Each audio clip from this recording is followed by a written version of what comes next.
말씀 찾으신 분들 자리에다 일어나셔서 사무엘상 15장 22절 말씀 한 절 말씀 우리 한 목소리로 합독하도록 하겠습니다. 함께 읽습니다. 시작. 사무엘이 나무랐다. 주님께서 어느 것을 더 좋아하시겠습니까? 주님의 말씀에 순종하는 것이겠습니까? 아니면 번제나 화목제를 드리는 것이겠습니까? 잘 들으십시오. 순종이 제사보다 낫고 말씀을 따르는 것이 수량의 기름보다 낫습니다. 아멘. 자리에 앉으시고요. 오늘 말씀은 참 어려운 말씀입니다. 혼자서 읽고 공부하기도 어렵고요. 이 말씀을 본문으로 해서 회중들에게 설교한다는 것은 더 어려운 일에 틀림이 없는 것 같습니다. 왜 그러냐 하면 오늘 본문과 같은 구절을 혼자 읽고 공부할 때, 또 온 회중에게 설교할 때 자칫 잘못하면 하나님에 대해서 그릇된 지식을 심어줄 수 있을 위험이 있기 때문에 그래요. 그래서 오늘은 무엇보다도 더 신중한 마음으로 오늘 본문 말씀 여러분들에게 전하려고 하는데요, 이 세 가지 키워드를 가지고 오늘 본문 말씀 함께 공부해 보려고 합니다.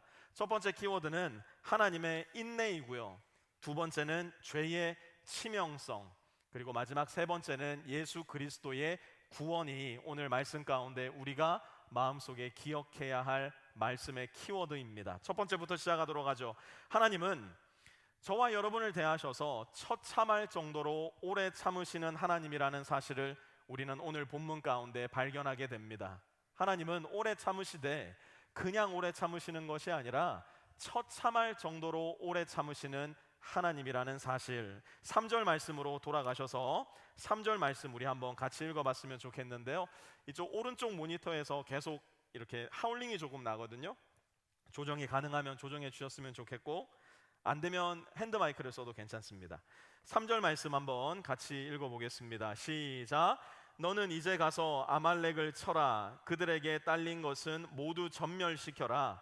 사정을 보아 주어서는 안 된다. 남자와 여자, 어린아이와 젖먹이, 소떼와 양떼, 낙타와 나귀 등 무엇이든 가릴 것 없이 죽여라. 아멘. 우리는 성경을 읽고 공부할 때 하나님을 조금 더 입체적으로, 또 성경 전체의 내용을 중심으로 하나의 본문 말씀을 해석할 필요가 있습니다. 어느 한 구절 혹은 어느 한 시점, 오늘 본문과 같이 어느 한 사건만을 따로 떼어내어서 하나님을 이해하려고 하다 보면 틀림없이 하나님을 오해하는 일에 다가다르기 때문에 그렇습니다. 길어봐야 100년 인생을 사는 저와 여러분만 보아도 이 사람이 했던 그 말 한마디, 이 사람이 했던 그 행동 하나, 이 사람이 내렸던 그 결정 하나로만 이 사람을 이해하려 하면 우리는 틀림없이 오해라는 거대한 벽에 부딪히고 말 겁니다. 말도 많고 탈도 많고 죄도 많은 한 인생을 해석함에도 전체적인 그림이 필요하다 한다면 영원하시고 전능하시고 영생을 소유하고 계신 하나님을 이해하는 일에 있어서는 훨씬 더 큰 그림, 곧 신구약 전체의 그림 안에서 하나의 사건과 하나의 말씀을 해석하는 지혜도 저와 여러분에게는 필요할 거예요. 도대체 왜 하나님은 오늘 본문 3절 말씀에 이런 명령을 내리신 걸까요? 이토록 잔인해 보이고 이토록 무참해 보이는 하나님은 정말 우리가 믿고 있는 하나님이 맞으실까요? 이 질문에 옳게 답하기 위해서는 우리는 또 다른 질문들도 던져볼 줄 아는 용기가 있어야 됩니다. 이 세상에 악이 얼마나 가득합니까? 이 세상을 살다 보면 얼마나 우리 마음 가운데 이해할 수 없는 분노가 치밀어 오를 때가 많이 있습니까? 저와 여러분의 삶만을 들여다본다 하더라도 하나님 도대체 어떻게 이런 일이 일어날 수 있단 말입니까? 하나님을 향해 두 주먹을 흔들고 싶은 유혹에 시달릴 때가 많은 것, 아마 저와 여러분 모두가 부인할 수 없는 사실이라 말할 수 있을 겁니다. 하나님 도대체 무엇 하시느냐고, 하나님 도대체 왜 눈만 감고 계시느냐고, 왜 지금 당장 이 세상에 있는 모든 죄와 악을 벌하지 않으시느냐고 우리가 하나님께 물을 때 하나님은 저와 여러분에게 무엇이라 대답하실까요? 만약 오늘 하나님께서 우리의 질문에 답하셔야만 된다면 혹 하나님은 이렇게 답하시지는 않으실까요? 만약 내가 지금 당장 이 세상에 있는 모든 죄와 악을 벌하고 없이 해야 한다면 그 질문을 던지고 있는 너까지도 없이 하고 멸망시켜야 할 텐데 내가 어찌 그리할 수 있겠느냐?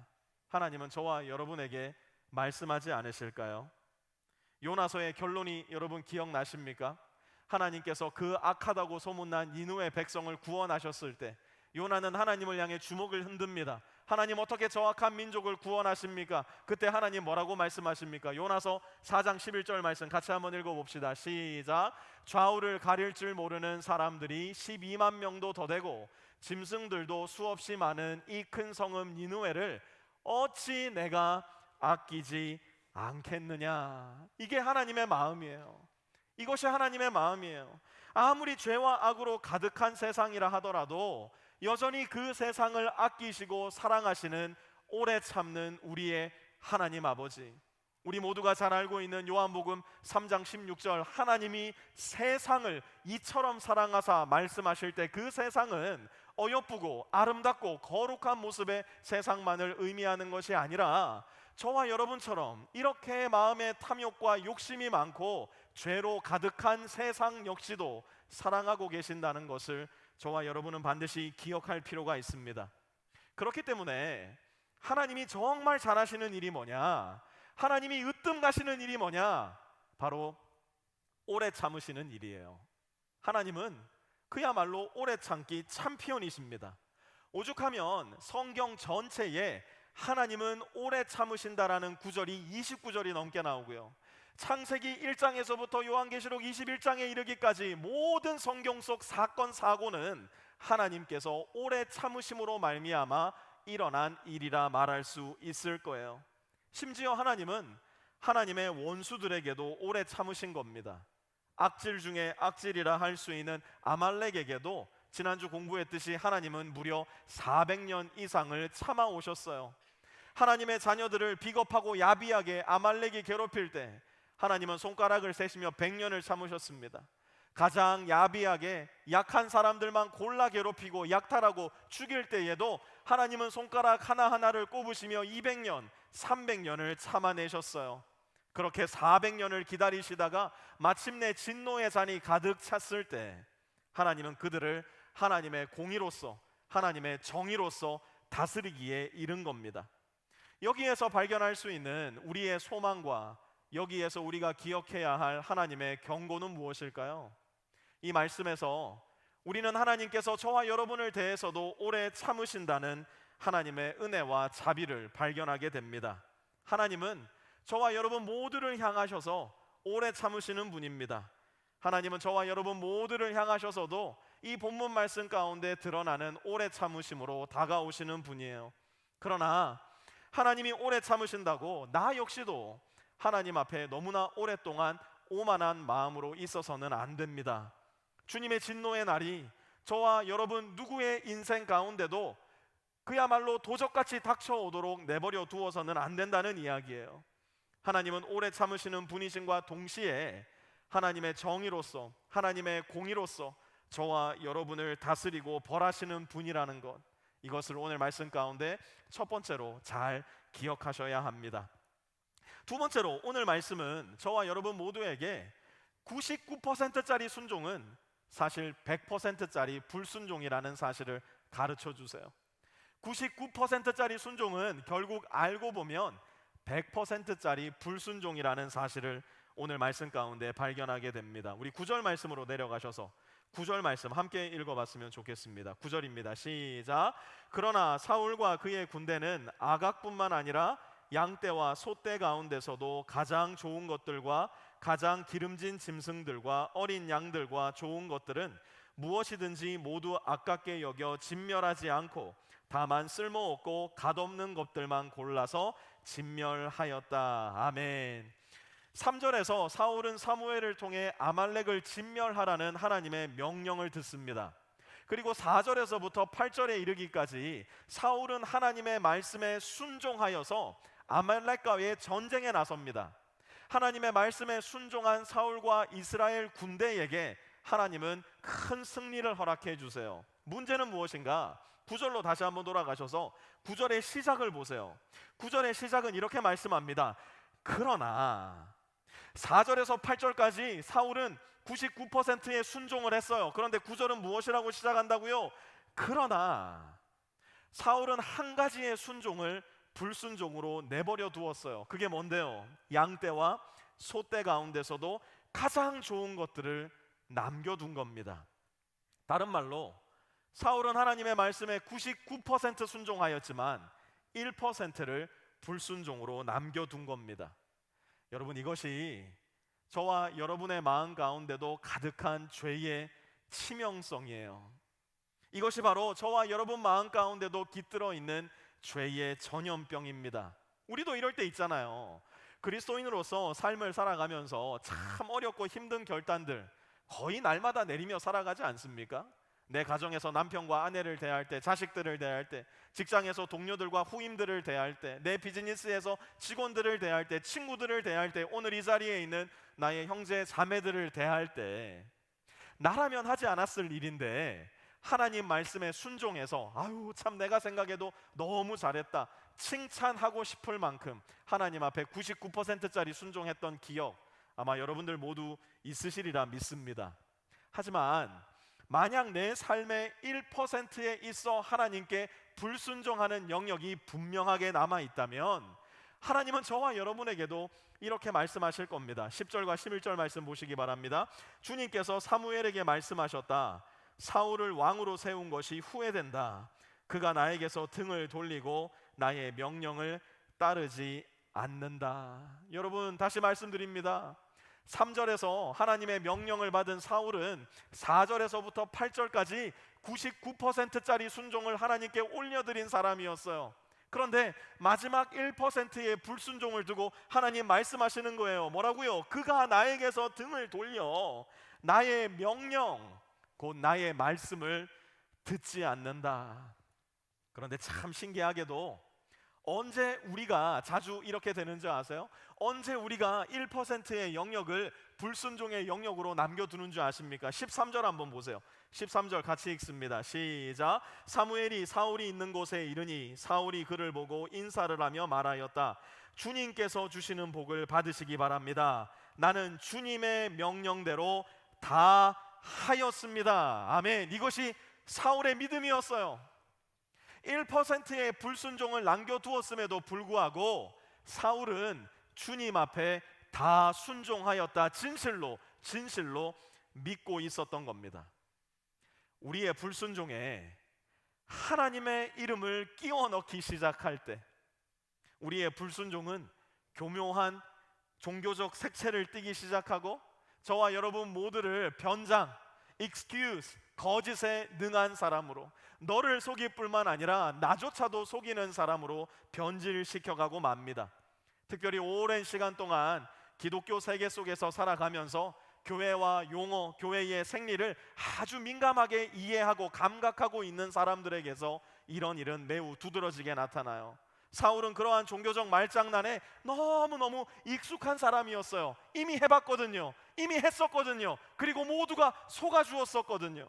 14절과 15절 한번 보십시오. 그러자 사무엘이 물었다. 나의 귀에 들리는 이 양떼의 소리와 내가 듣는 소떼의 소리는 무엇입니까? 사울이 대답하였다. 그것은 아말렉 사람에게서 빼앗은 것입니다.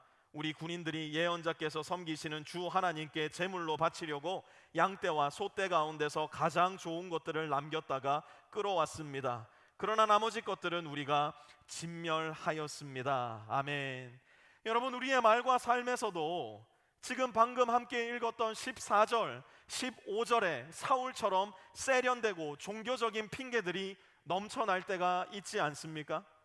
하나님께 더 큰 영광 올려드리기 위해서 지금은 잠깐 하나님을 멀리 할 수밖에 없다 변명하는 사람들, 하나님 앞에 더 큰 재정적 헌신을 하기 위해서 지금은 잠깐 그 어떤 내 재정의 부분도 하나님 드릴 수 없다 고집 피우는 사람들, 하나님께 더 오랜 시간 헌신하기 위해서 나중에 은퇴하고 선교지에 가서 내 인생 드리기 위해서 지금은 하루에 단 10분조차도 하나님과 함께 앉아있을 겨를이 없는 사람들, 우리는 조금 더 담백해질 필요가 있어요.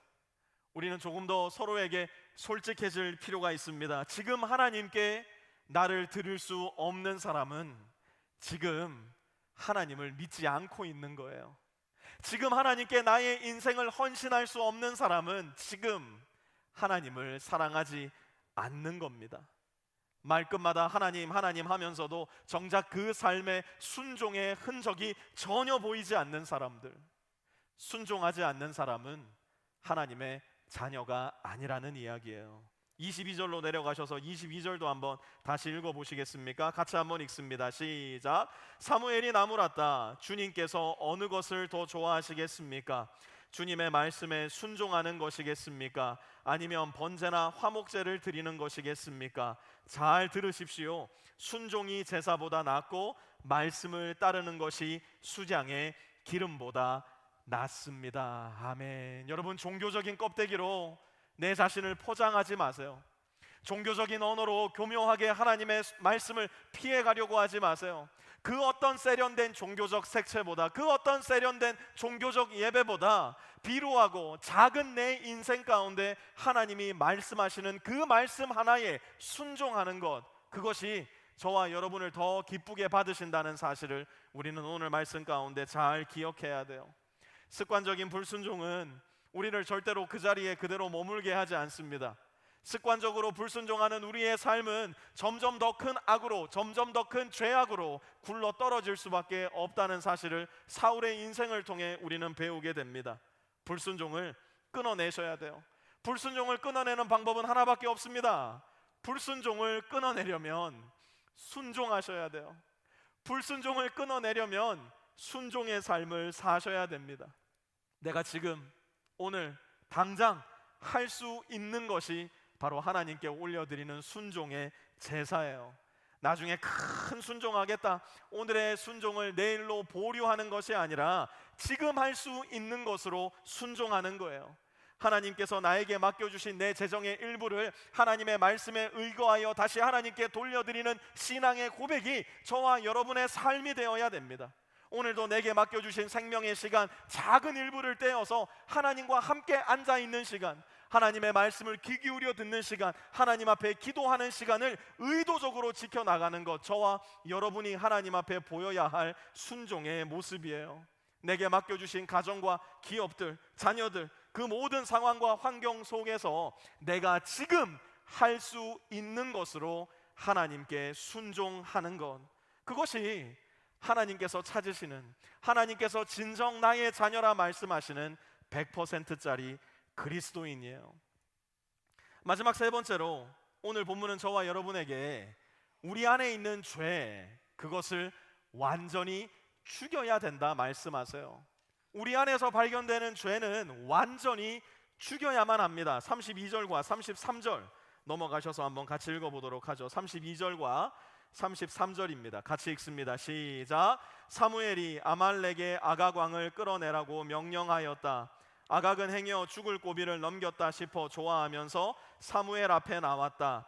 사무엘이 말하였다. 당신의 칼에 뭇 여인이 자식을 잃었으니 당신의 어머니도 뭇 여인과 같이 자식을 잃을 것이요. 사무엘은 길갈 성소의 주님 앞에서 아각을 칼로 난도질하여 죽였다. 아멘.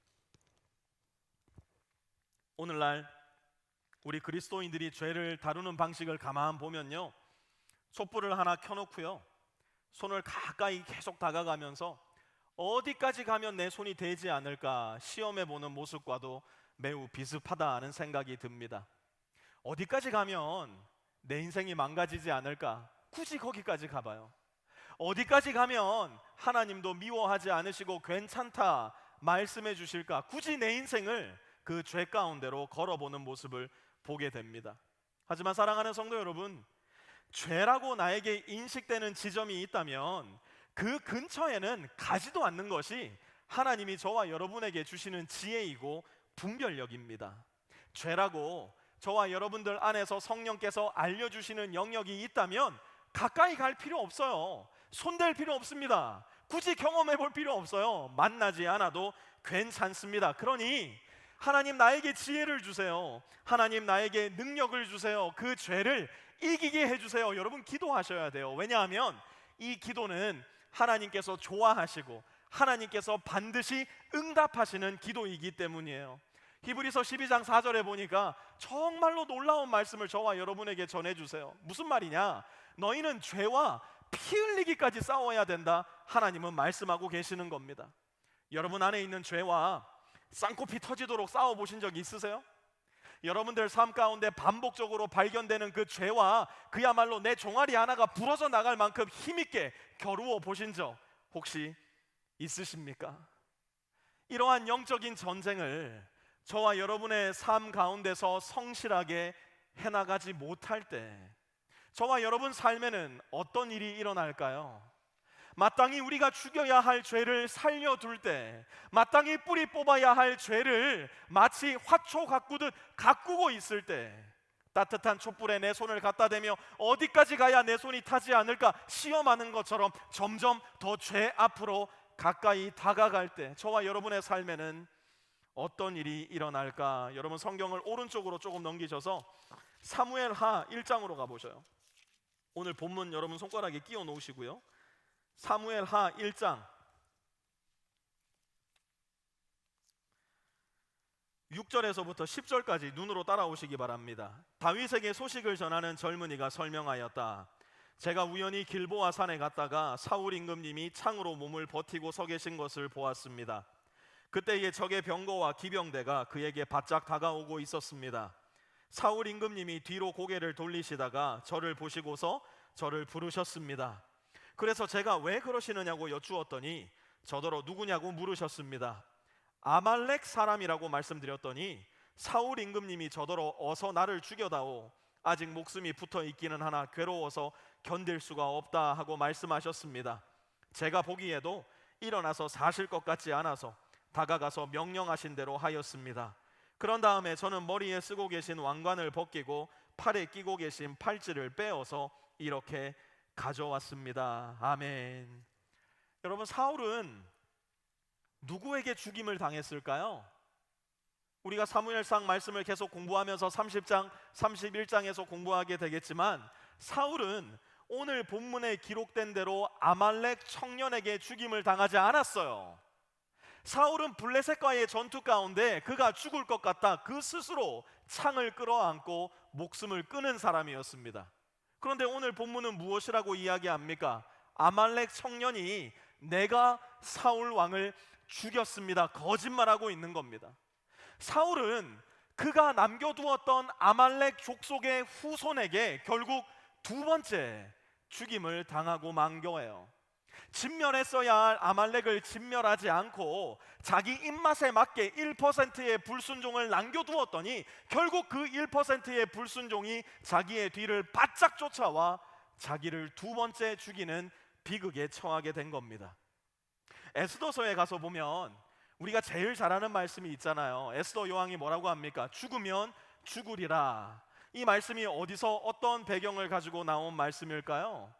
하만이라고 이름한 페르시아의 권력자가요, 페르시아 제국에 흩어져 살고 있었던 모든 유대인들을 죽이려고 했어요.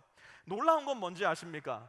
그 하만이라는 사람의 가족력이 에스더서에 잠깐 등장을 하는데요, 3장 1절이에요. 한번 같이 읽어보도록 하죠. 시작. 이런 일들이 있은 지 얼마 뒤에 아하수에로 왕은 아각 사람 함무다다의 아들 하만을 등용하여 큰 벼슬을 주고 다른 대신들보다 더 높은 자리에 앉혔다. 아멘. 하만이 어디 사람이었다고요? 아각 사람. 아각이 누구였는지 기억나세요? 오늘 본문에 아각이 잠깐 등장했거든요. 오늘 본문 다시 돌아가 보세요. 사무엘상 15장 32절 한번 보세요. 사무엘이 아말렉에 누구를 끌어내라고 명령했다고요? 아각 왕을. 아각은 그 당시 아말렉 족속의 왕이었어요. 그러니까 에스더서 3장 1절에 등장하는 아각 사람은 살아남은 아각 곧 아멜렉의 후손이었던 겁니다. 오실 메시아의 나라를 순식간에 멸망으로 몰아넣을 수도 있는 인물로 아각 사람 하만이 남아 있었던 거예요. 왜 그렇습니까? 사울이 1%의 불순종으로 그의 죄악을 남겨두었기 때문에 생긴 일입니다. 우리 삶에 점점이 남아있는 죄들도 마찬가지예요. 이 정도는 눈 감아 주시겠지, 이 정도는 모두가 하며 살아가는데 하나님도 우리 사정은 봐주시겠지, 너무나 가볍고 만만하게 무시하는 죄의 흔적들 절대로 가볍게 보아서는 안 됩니다. 완전히 죽여야 돼요. 피 흘리기까지 싸워야 되고요. 필요할 때는 그 죄로부터 도망갈 수 있는 지혜도 저와 여러분에게는 필요합니다. 그런데 문제는 뭘까요? 이게 잘 된다 안 된다? 잘 안 된다는 거예요. 내 의지로 죄가 죽여집니까? 내 노력으로 내 안에 있는 죄가 사라집니까? 내 정성으로 내가 지난 10년 동안 쌓아왔던 그 죄가 없어지나요? 안 돼요. 절대로 안 됩니다. 한 달, 두 달, 길면 1년, 정말 의지가 투철하신 분은 10년 동안 내 죄를 스스로 이겨왔다 하더라도 나의 노력과 나의 의지로 이겨낸 죄는 반드시 다시 살아나 나를 쫓아와 나의 목줄을 뒤흔들기 시작합니다. 그렇기 때문에 저와 여러분 모두에게 절실하게 날마다 또다시 필요한 게 있어요. 그것이 무엇인가? 바로 저와 여러분을 대신하여 십자가 위에 죽으시고 부활하신 예수 그리스도세요. 예수님께서 골고다 언덕 위 십자가 못 박혀 돌아가실 때 일어난 일이 뭐예요? 저와 여러분의 모든 죄, 과거에 지었던 죄, 오늘 짓고 있는 죄, 미래에 지을 죄까지도 저 십자가 위에서 완전하게 죽임을 당했다는 거예요. 예수님께서 우리의 모든 죄를 대신 갚아주신 것, 대속해 주셨다는 겁니다. 내가 죄를 이긴 것이 아니라 예수님께서 죄를 이기신 거라고요. 그래서 사도 바울의 고백과 같이 내가 그리스도와 함께 십자가에 못 박힐 때, 그때 저와 여러분에게 무슨 일이 일어난 겁니까? 예수님의 죽으심이 곧 나의 죽음이 된 것이에요. 내가 그리스도와 함께 죽었기 때문에 이제 죄는 더 이상 저와 여러분에게 그 어떤 실력도 행사할 수 없게 된 겁니다. 죽은 사람한테 죄가 도대체 무슨 짓을 할 수 있겠어요? 그것이 바로 오늘 우리 함께 목도한 침례의 상징이에요. 나는 그리스도와 함께 완전히 죽었다. 우리가 죄에 대해 죽는 방법은 죽는 수밖에는 없기 때문이에요. 내가 살아있는 한 내 안에 있는 죄는 생생하게 살아서 또다시 나를 향해 돌격 앞으로를 외치게 될 겁니다. 그렇기 때문에 우리는 죄 가운데서 자꾸만 예수님을 바라볼 수 있어야 돼요. 나를 한 번 보았다면 우리 모두는 예수님을 10번씩은 더 바라보는 사람들이 되셔야 됩니다. 내가 뭔가 순종도 잘했어요. 이번 한 주의 삶을 돌아보면 아이고, 내가 이 정도 살았으면 정말 거룩한 삶을 산 것 같아. 이 정도 살았으니 내가 어디 가서 그리스도인이라 말해도 부끄럽지 않겠어. 잘하셨어요. 잘하셨어요. 그러나 그런 나라고 하더라도 한 번만 보셔야 됩니다. 그런 나라고 하더라도 나를 대신하여 죽으시고 부활하신, 그래서 내가 죄를 이길 힘과 능력을 주신 예수 그리스도를 10번은 더 바라보셔야 돼요. 그래야만 오만과 교만이라는 죄 가운데로 다시 빠져들지 않기 때문에 그래요. 살다 보면 그런 때도 있잖아요. 내가 이게 이렇게 살고도 그리스도인이라 할 수 있을까? 내가 집에서 이런 말을 하고도 내 자녀들에게 내가 예수 믿는 사람이야 얘기할 수 있을까? 직장에 가서 교회 다닌다는 말도 제대로 할 수 없을 만큼 부끄러운 심정으로 살아가는 때 분명히 있을 거예요. 그런 꼴보기 싫은 모습이 나라고 하더라도, 죄 가운데 빠져서 징글징글하기가 그렇게 징글징글할 수 없는 모습이 나라고 하더라도 그런 나를 한 번만 보셔요. 그런 나를 사랑하신다 말씀해 주시고 그런 나를 구원하시기 위해 십자가에 죽으신 예수 그리스도를 10번 더 바라보시기 바랍니다. 그분이 바로 그런 나의 약점을 아시기 때문에, 약함을 아시기 때문에 그 죄까지도 끌어안으신 우리의 주님이심을 기억하셔야 돼요. 하지만 거기서 멈추면 안 됩니다. 그리스도와 함께 십자가에 못 박힌 우리는 이제 그리스도의 부활의 영광에도 참여하는 사람이 되었어요. 그렇기 때문에 이제는 내가 사는 것이 아니라 내 안에 예수 그리스도께서 살아가신다는 것을 믿음으로 받아들이셔야 됩니다. 이전에는 내 스스로 할 수 없었던 그런 일들, 예수님께서 내 안에 이렇게 말하라 말씀하시는 것들, 저기로 가라 말씀하시는 것들, 이것을 행하라 말씀하시는 것들, 내 안에 예수님께서 거하시기 때문에 이제는 그 일을 나도 할 수 있게 됩니다. 예수님은 그 부활의 생명을, 그 부활의 능력을 저와 여러분에게 반드시 베풀어 주시기 때문에 그래요. 그 능력을 부여잡고 그 능력을 선택하며 살아가는 것, 그것이 바로 진짜 구원이고 그것이 바로 복음의 능력입니다. 여러분의 생일날 여러분의 남편이 정말 멋진 선물을 준비합니다. 한 번도 가보지 못한 근사한 레스토랑에 가서 한 번도 먹어보지 못한 값비싼 디너를 즐깁니다. 모든 것이 완벽해요. 모든 것이 즐거워요. 모든 것이 황홀해요. 그때 남편이 여러분에게 이렇게 말해요. 여보, 나는 365일 중 361일을 당신만 바라보며 살 거야. 당신만 사랑하며 살 거야. 내 인생의 99%를 당신한테 줄 거야. 하지만 365일의 1%, 4일은 다른 여자도 좀 만나고 집에도 좀 안 들어오고 내 하고 싶은 대로 살게. 만약 이 새끼가 내 남편이라면 이런 인간 데리고 사시겠습니까?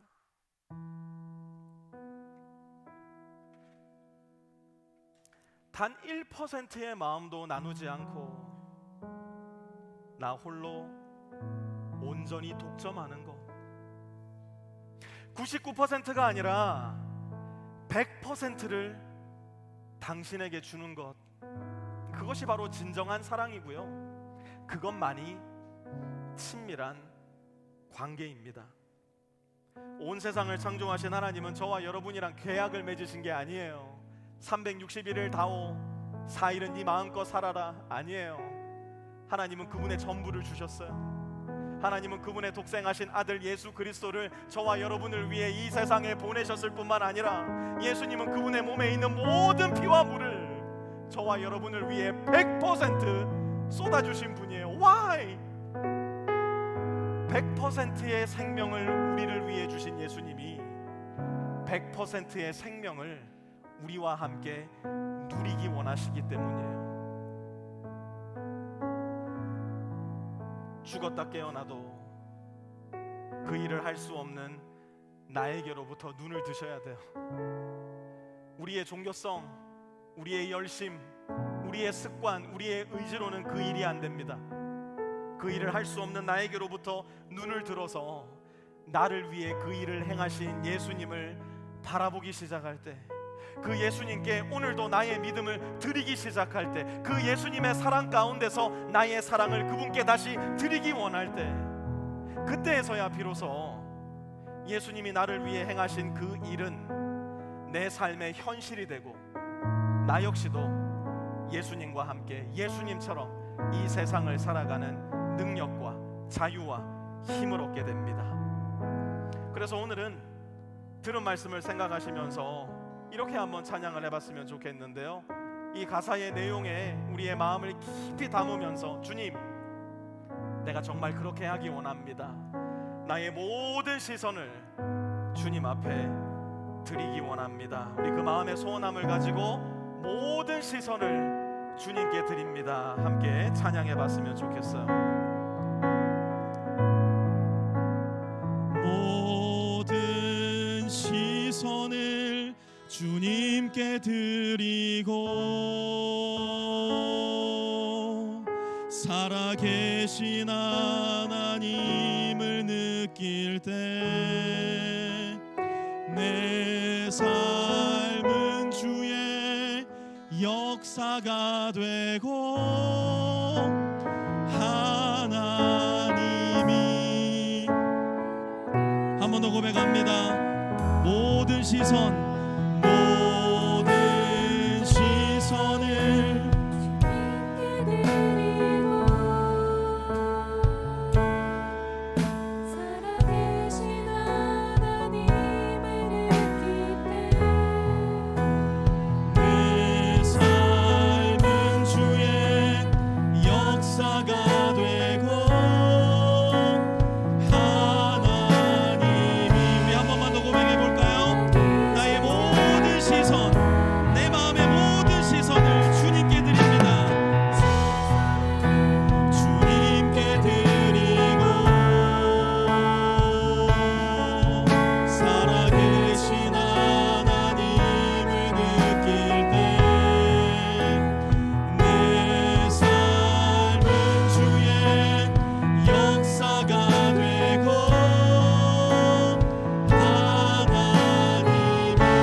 우리 시간 함께 들은 말씀 생각하시면서 잠잠히 예수님을 생각하고 또 예수님께로 나의 시선을 다시 한번 고정하는 시간 갖기 원하는데요. 여러분, 십자가 위에서 나를 끝까지 참아주신 예수님을 더 깊이 생각하십시오. 십자가 위에서 나를 대신하여 100%의 순종을 먼저 감당하신 예수님을 바라보시기 바랍니다. 나를 그분의 죽으심과 부활에 동참케 하신 예수님께 나의 시선을 고정하시기 바랍니다. 그리고 기도하십시오. 주님, 내가 주님과 함께 죽었으니 이제는 주님과 함께 새 생명 가운데서 살아가게 하여 주십시오. 우리 들은 말씀 마음에 새기면서 조용한 목소리로 하나님 앞에 기도하는 시간 갖도록 하겠습니다. 하나님, 우리의 눈을 들어 주님 바라봅니다. 우리의 마음을 다하여 주님께로 우리의 영혼을 고정합니다. 주님 죽으신 그 십자가 위에 나도 단단히 고정되기 원합니다. 내가 그리스도와 함께 십자가에 못 박혔다고 주님 앞에 믿음으로 날마다 고백하기 원하고, 이제 사는 것은 내가 사는 것이 아니라 내 안에 그리스도께서 살아가신다. 정직함으로 성실함으로 고백하며 주님과 함께 동행할 수 있는 우리 모든 성도들 다 될 수 있도록 주님 도와주시옵소서. 내 행위의 정당함으로, 내 행위의 종교성으로, 내 윤리의 뛰어남으로 오만한 마음 갖지 말게 하여 주십시오. 나를 바라봄으로 말미암아 오만과 교만의 죄에 빠져 멸망의 구렁텅이로 내려가지 말게 하여 주시고, 내가 잘 살 때, 내가 그리스도인답게 살 때 그때에도 주님 먼저 바라보게 하여 주십시오. 주님 10번 바라보게 하여 주십시오. 내 인생이 정말로 쓰레기처럼 허물어지고 누구 하나에게 내 정체성을 밝히기도 힘들 만큼 내 삶이 부끄럽다 할지라도 주님 그때에도 여전히 나를 사랑하신다 말씀하시고 여전히 나를 용서해 주시는 십자가 위에 주님 바라보게 하여 주십시오. 그리하여 영광의 주님, 부활의 주님, 나를 새 생명으로 살리시는 주님과 함께 하루하루의 인생 동행할 수 있도록 도와주시고, 내가 높을 때도 낮을 때도, 내가 잘 될 때도 잘 되지 못할 때도, 내가 거룩할 때도 내가 추할 때도 예수님 바라봄으로 말미암아 예수님 안에 거하는 나, 예수님 때문에 깨끗함을 입은 나, 예수님 때문에 오늘도 주님과 함께 살아갈 수 있는 나로 살아가는 우리 모든 빛의 성도들 되게 하여 주시옵소서. 하나님 감사합니다. 오래 참아주셔서 감사합니다. 오늘도 참아주셔서 감사합니다. 내가 날 보면 나 같으면 안 참을 텐데 라는 생각이 드는 그 순간에도 하나님 우리를 위해 참아주셔서 감사합니다. 다 이루었다 말씀하시는 그 순간까지 십자가에 머물러 계셔 주셔서 감사합니다. 오늘도 오래 참으시는 우리의 주님, 우리의 마음 가운데 단단히 새기고 그 주님을 우리의 마음 다해 바라볼 수 있는 지혜와 능력 허락하여 주셔서 하나님 이번 한 주의 삶도 내 삶의 높고 낮음으로 말미암아 기뻐하거나 절망하는 내가 아니라 내 삶의 도덕성이나 윤리성이나 종교성으로 말미암아 다른 사람들보다 내가 높아졌다가 내 인생의 죄와 악으로 말미암아 다른 사람들보다 더 절망적이고 우울한 인생의 나락으로 떨어지는 내가 아니라 그때에도 이때에도 어제도 오늘도 십자가 위에 예수님, 부활하신 예수님, 영광의 예수님, 나를 끝까지 인내하시되 나를 끝까지 포기하지 않으시고 예수님 닮은 모습으로 변화시켜 가시는 그 예수님께로 나의 시선을 고정하여 이번 한 주의 삶 주님과 함께 신명나게 기쁘게 즐겁게 행복하게 살아가는 우리 모든 빛의 성도들 다 되게 하여 주시옵소서. 이제는 우리 주 예수 그리스도의 은혜와 하나님 아버지의 무한하신 사랑하심과 성령의 내주교통하심이 오늘 이 자리에 머리 숙여 하나님께 예배드리며 하나님께로 나의 눈을 고정하고 하나님만 바라보며 이 세상 주님께서 주시는 힘과 능력과 위로와 격려로 살아가기를 다짐하는 가운데 이 세상 가운데로 나아가는 우리 모든 빛의 성도들 머리 위에와 그들의 가정 위에, 직장 위에, 기업 위에, 관계들 위에도 이제로부터 영원토록 함께 하옵시기를 간절히 축원하옵나이다. 아멘.